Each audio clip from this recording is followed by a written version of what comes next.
Personal use, school কিংবা family ইউজের জন্য যারা খুবই ছোট্ট একটা 1500 সিসি গাড়ি খুঁজছিলেন তাদের জন্য এই অ্যাকোয়া গাড়িটা। প্রজেকশন হেডলাইট পাচ্ছেন, দেন এখানে রেগুলার যে ইন্ডিকেটর বাল্ব এবং পার্কিং বাল্ব সেটা পাচ্ছেন, পার্কিং সেন্সর আছে, ফগ লাইট নাই কোনো দেখতে পাচ্ছেন। এখানে বাম্পারে একটা ক্রোম ফিনিশিং দেখতে পাচ্ছেন। এইটা মূলত হচ্ছে যে আমাদের অকটেন ড্রিভেন ইঞ্জিনটা সেটা, আর এটা হচ্ছে আমাদের হাইব্রিড ইনভার্টার। এই ইঞ্জিনটা মূলত আপনার এক্সিও, সিএনটা, এই অ্যাকোয়া, ফিল্ডার এগুলো সবগুলোতে same engine, same gearbox, same battery use করা হয়েছে। এখানে একটা বাটন আছে ব্যাকডোরটা খোলার জন্য।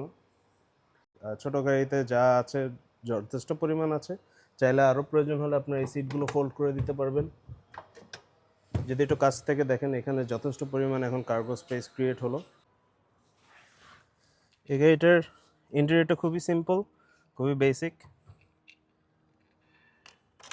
যেহেতু এটা কি স্টার্ট, এস প্যাকেজে পুশ স্টার্টও হয়, কি স্টার্ট হয়, এই গাড়িটা কি স্টার্ট।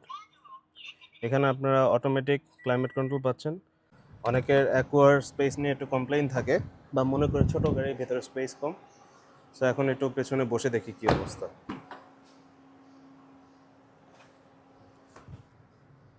সো এখানে যথেষ্ট পরিমাণ লেগ স্পেস আছে,